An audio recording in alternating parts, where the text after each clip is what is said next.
Сместувањето кое се нуди на странските туристи преку светските електронски мрежи Booking и Airbnb им го загрози бизнисот на малите хотелиери и угостители во Скопје.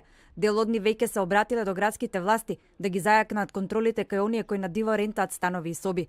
Вела државата во моментот има двојни аршини, строго ги контролира и казнува категоризираните објекти, а на станоиздавачите или им наплаќа пушали или воопшто не ги одданочува. И под број 2 е координација со УЈП, бидејќи по многу ние сме како мали деловни субјекти, ние сме сме многу регулирани и плаќаме повеќе видови на данок, а додека станоиздавачите плаќаат само еден вид на данок и тоа имаат ослободување бидејќи нема поради некоординацијата помеѓу УЈП и град Скопје плаќаат само се ослободени од данокот за бидејќи рентаат наместен стан.